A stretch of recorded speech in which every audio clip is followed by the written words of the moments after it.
I'm not a ladies' man, and he never was. And I will not. Like many boring, successful bachelors, I had to wait until the big catches were shared. Once these top heels are out of the game, the quiet nerds with a good income start looking good to the rest of the women. My name is Bryce, and I married Naomi 23 years ago. Our oldest, Denise, is in college. Her brother, Daniel, is a sophomore at Cross State University. Mickey is the youngest and is heading off to private college in the fall. She is apparently much smarter than the other two since she has a full scholarship. My card really appreciates this. Naomi and I met at a business conference. She handed out registration materials. Apparently, I was witty enough for her to seek me out at lunch and sit with me. What sets Naomi apart from most is that she is significantly overweight. She seems unfazed by it and flirts like she's a skinny babe. The way she looks has never mattered to me. We fell in love based on shared beliefs and desires. Naomi works, but only gets half of mine.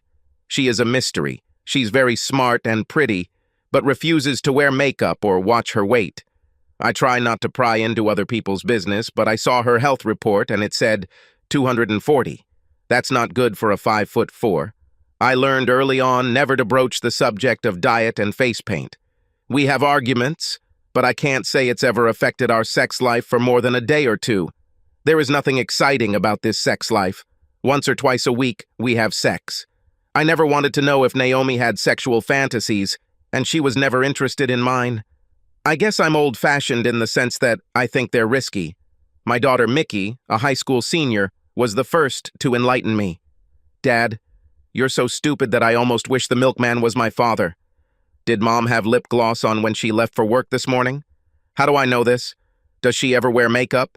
As far as I know, no. So you think she sweats on lip gloss and it magically appears? Most likely no. What do you mean? Do you think she's applying for you? My stomach is cramped. I was waiting for you to do something. Walk around and see if you smell perfume. I walked past, intending to fill my glass, and of course I smelled the perfume. I returned to Mickey. Probably not for me, huh? Perhaps there is still hope, Dad. This has been going on for several months now. Since when did she start wearing blouses that showed off her cleavage? I think if you check her credit card receipts, you'll find a lot of new clothes. If it were me, I would get my finances in order. I kissed Mickey on the forehead and headed to my office. As predicted, Naomi's boutique purchases have gone from $0 to over $200 over the past 3 months. I called a guy I played golf with on the weekends. His brother is a divorce lawyer. I worked like hell to pay for my children's education. If I can send them to work without paying off student loans, then their chances of achieving their dreams increase significantly. Thus, my personal wealth is not even 6 months of salary saved up. If Denise wants to go to graduate school, even that would be a blow. I felt sad that evening when Mickey pointed out the change in Naomi. You weave what you consider to be the road to a happy life. It seems like this common thread has been pulled a little from the fabric of our marriage. The lawyer convinced me to draw up 3 forms: separation agreement, post-nuptial agreement, and petition for divorce. His suggestion was to find the right time and give Naomi a choice. The purpose of the separation agreement was to freeze the assets at that time. Not so much to freeze, but to determine how much each of our shares was worth. Immediately transferring what was possible to individual accounts was his suggestion. I was thinking about whether I should do this. Maybe it's not as bad as I imagine. I didn't have to think long. Mickey has gone somewhere. After dinner, Naomi and I retired to the living room to watch TV. Bryce, since we've saved up a little, I'm thinking about getting some Botox injections and liposuction. I thought about these words. What should I think? Is she doing this for me? Wait a minute. I walked into my office and pulled out 3 forms. I signed and dated all 3. Here, Naomi, this is for you. After several glances, what the hell is this? In my opinion, this is completely obvious. The first agreement is a separation agreement. The second is the post-nuptial agreement. And the third is a petition for divorce. I've already split the savings account. I'll be back tomorrow at the same time. If you do not sign the separation agreement and post-nuptial agreement, I will file a petition for legal separation. And all because I want to spend some money? You're crazy if you think I want a divorce or separation. What's his name? Whom? The guy you're doing all this for. I do this for myself and for you. Bullshit. You've had 23 years to do this for me. 3 months ago, you didn't even do this for yourself. What's his name? This is nonsense. There is no other man. Are you in a romantic relationship with a woman? No. So this is a man. What's his name? There is no other man. Do you remember what you were wearing when we went to lunch last Sunday? Not really. Have you put on lipstick and perfume? No. But every day you come home from work with lip gloss and perfume, although you leave the house without them. Either you tell me his name, or I will cancel the separation agreement and file for divorce tomorrow. The tears could no longer be held back. Bryce, it's not as bad as you think. I'm guessing you value his privacy more than mine. Last chance, Naomi. What's his name? The unhappy look and tears did not sway me. I got up to leave. Jim Stevens, in a very quiet voice. I'll be back tomorrow. Sign contracts of your choice. This is the end. Bryce, no, do not say that. I didn't let it get that far. Please stay. We need to talk about this.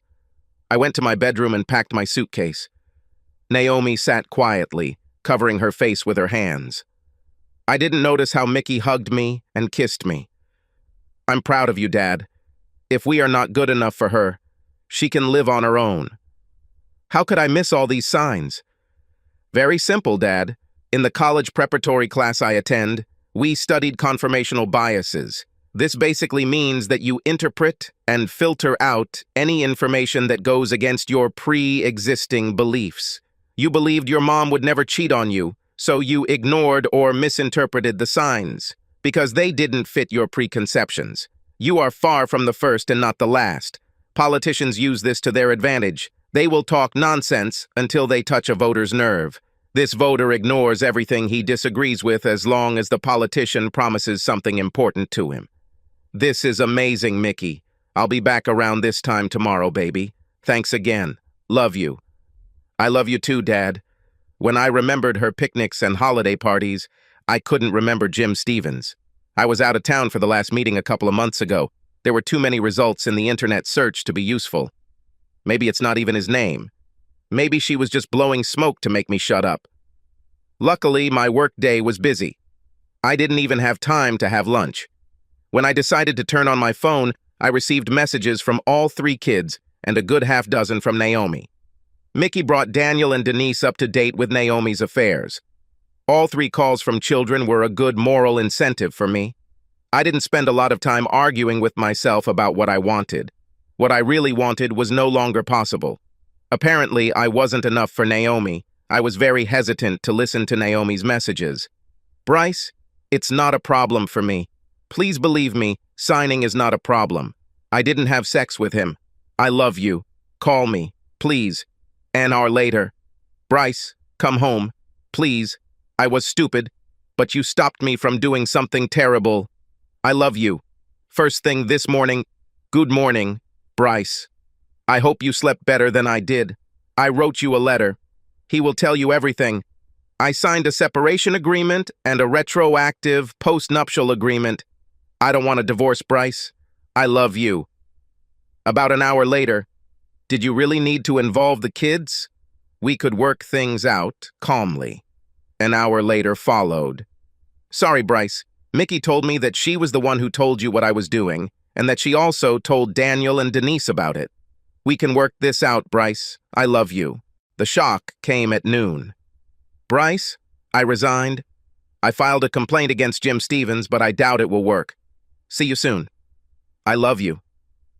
When I pulled up after work, only Naomi's car was there. I smelled lasagna, my favorite, and the dining table had been cleared to include 2 plates and a burning candle. I put my things in the home office and headed to the kitchen to get something to drink. The only time I saw Naomi in full makeup was on our wedding day. I had free time, so I went to a beauty salon and asked them to give me a makeover. Do you like it? We did a good job with you. Yes, you look great, and I like it. What should I bring you to drink? The signed papers are on the table. Could you wait to read the letter until after you eat? Of course, all this can wait. Dinner went smoothly, tasty but quiet. Then I helped clean up.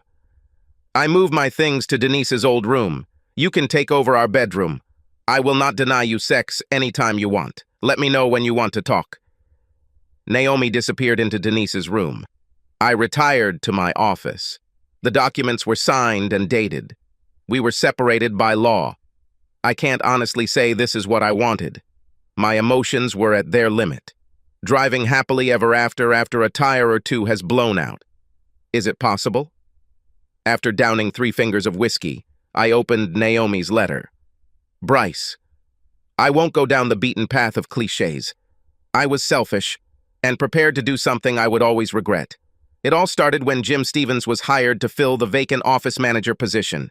He is a very persuasive man, and I was drawn into the web by his constant flirting. As you know, few people flirt with me. I absorbed his attention. He suggested that I use lip gloss. I'm embarrassed to admit that he was the one who chose the colors. Soon after this, he suggested that I put on perfume. He bought the first perfume for me. We went to lunch alone. I was intoxicated by the attention he was giving me. He suggested I wear more revealing outfits, and I bought a few to suit his liking. Now comes the hard part. 2 weeks ago, as we were returning from lunch, he took my hand and placed it in his lap. When we parked, he pulled my head towards him, and I kissed him. He groped my chest, but I pulled away before it went any further. That week, I refused to have lunch with him again. Last week, I went to lunch with him twice, and again on Monday. We kissed again, and this time, I let him slide his hand under my bra. Things didn't go any further than that. He demanded more from me, but I did not give up. As you probably already know, it was his idea for me to get liposuction. I hope you believe me when I say that's all that happened. I truly love you, but my actions definitely don't prove it. I'm as sorry as anyone can be. When you accused me, I panicked. I thought I was never wrong enough to lie to you. I thought I hid everything from you. My lies to you may have sealed my fate. I can only blame myself. My actions violate the post-nuptial agreement, so you are entitled to all property as stated in the document. I will gladly give up everything if I can keep you. If you decide to divorce me, I will not resist. I was stupid, and sometimes stupidity has serious consequences. Now I understand this, although belatedly. You are all my love, Naomi. I sat in the chair for another hour. The only way to fall asleep was to drink. In the morning, the sun seemed too bright. I picked up the phone and saw messages from all 3 children. I made a group response. Your mother cheated. I don't know yet whether she wrote the truth in the letter. We are officially separated, but we live under the same roof. I need time to decide where I will go next. Thanks for support. Without her, it would be quite difficult for me. Love you, Dad. When I finished getting dressed, Naomi was already waiting for me in the kitchen. What is your schedule today? Avoid you. I did mention that Naomi is smart, didn't I? She knew better than to say anything. I ate in silence, then grabbed my briefcase and headed for the door. Let me know if you need anything, Bryce. Yes, one thing comes to mind. Get tested for STDs. It turns out she's not that smart. Bryce, I didn't have sex with him. You lied every step of the way. What makes you think that I should trust you? I won't even think about touching you without checking. Her defeated look and quieter tears were replaced by the words, goodbye. I was checked today. It was a waste of money, but if that's what you want, you'll see results in a few days. I'm sorry I attacked you. As you say, I am going to have dinner. Is Mickey here? No, she's avoiding me too. A few days later, Naomi silently handed me a clean STD report. Today I had a very good interview. It won't be exactly the same, but I'll be working again. Did you have a plan to pay expenses? I give you money and you pay for everything? I haven't thought it through yet. I'll look through the checkbook and make an estimate. Am I still on your health insurance or should I get my own? I didn't change anything. No, not really. I changed my life insurance beneficiaries to my children. This brought mist into my eyes and a few drops of tears. Life moved slowly. I still didn't know what I wanted. Naomi was happy with her new job. The children were too busy with their own affairs to worry about our problems. Days turned into weeks. I made quite a few sarcastic remarks whenever possible. Less than 3 months had passed since the beginning of our separate existence, when I began to warm up the situation. My office holiday party was approaching. I'm always there, but mainly because I'm part of the senior management. I decided to get a little revenge on Naomi.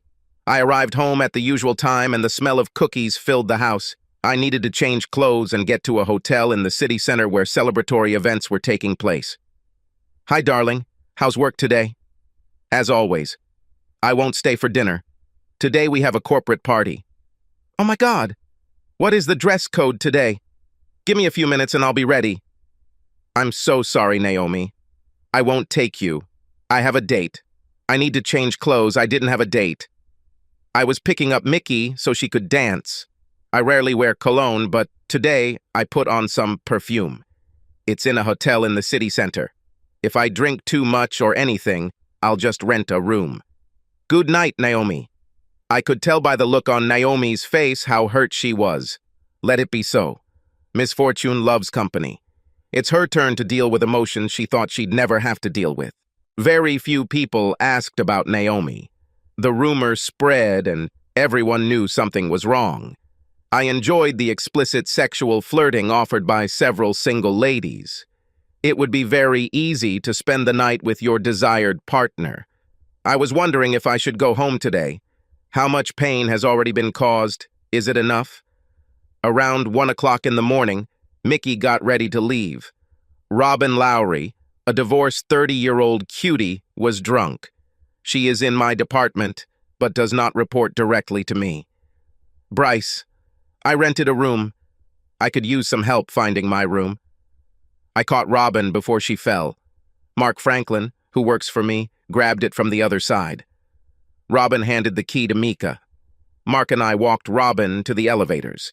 We were just embarrassed to go into her room when she announced, "Oh God, I feel so bad." We dragged her into the bathroom. Mickey stayed with her. When the gagging sounds died down, Mickey reappeared. I think she will live. A naked Robin appeared from the bathroom. "Where is my bed?" I won't try to deny it. I was hypnotized. Mickey walked Robin into the bedroom and tucked her in for the night. "You guys are just terrible, standing there and looking at her."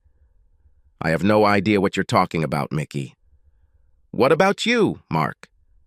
"I didn't see anything." "Men!" We returned to the party and I walked around everyone, saying goodbye. Mickey grabbed her purse and sweater. I asked her sprinkle perfume on my shirt. She danced with all the men who invited her. She is 18 and already a woman. I was proud of how skillfully she played. More than once she brushed off inappropriate advances. She saved her slow dancing for the oldest man she could find. I kissed her goodbye on the forehead and sent her home. When I pulled into the driveway, the lights had already gone out. I noticed movement in the window curtains. Naomi didn't greet me. I left my clothes in the bathroom and slept like the dead. My clothes were gone when I staggered into the bathroom this morning. After brushing my teeth, I went to the kitchen. "You've returned home? How was the party?" "Quite typical." "Did your lady have a good time?" "Certainly. I don't think she missed a single slow dance." "Did you kiss her?" "Yes, but there was nothing more." "You're okay with this, aren't you?" "Damn, Bryce. This is killing me." "Sorry. Last night was the longest night of my life. If you are going to divorce me, do it now. Don't lead me by the nose." "I wish the choice was so easy, Naomi. I can't forget the 100 years we spent together. You cheated. Maybe you had sex. Maybe you didn't. But that doesn't change the fact that you abandoned our marriage vows without permission. But you too last night. So you can, but I can't. Nice double standard. Convenient for you, isn't it?" "Bryce, I want us to end this. I'm afraid you'll find someone you like more than me. This scares me to death. Welcome to my world. Now you have some idea of what's going on in my head. I'm going for a walk." "I am going with you." This was the first time. I'm walking along 2 Mile Loop. which takes me about 45 minutes depending on the speed. This is Naomi's first time. They passed in silence. That was nice, Naomi. I am going to take a shower. Can I join? Honestly, I think Naomi was checking for hickeys. I can't remember the last time she kissed every inch of my body. I have no idea how she found out, but I had to suspect she would. It only took a few days. You're very proud of yourself, aren't you? You took Mickey to your party. You said you did all the slow dancing with her? No. I said that she danced all the slow dances. You heard what you wanted to hear. Whose perfume was on your shirt? I asked Mickey. So you didn't sleep with other women that night? Why should I confess? Naomi's eyes became wet. Not knowing hurts, doesn't it, Naomi? Tell me when you can get this thought out of your head, next week or in 10 years. To my surprise, she smiled and pulled me into the bedroom. Naomi received nothing from her previous employer, although Jim Stevens was sent packing a few months later. Although her new job was somewhat different, after 6 months, she was promoted to shift supervisor. She doesn't wear makeup or perfume, and only wears sexier outfits when we go out together. She made me accompany her to her annual checkup. Naomi wanted me to know that this was her doctor's advice to lose weight. This was smart of her, as I would have been suspicious if she had just started dieting and exercising. She's spending a lot of money on clothes again, but this time because she's losing extra pounds. All 3 children took turns avoiding Naomi. We are family again. Subscribe to our channel so that your second chaff doesn't cheat on you, and go ahead and listen to the next story, because this story is nothing compared to the next one. If you're under 18, don't even think about listening to the next one.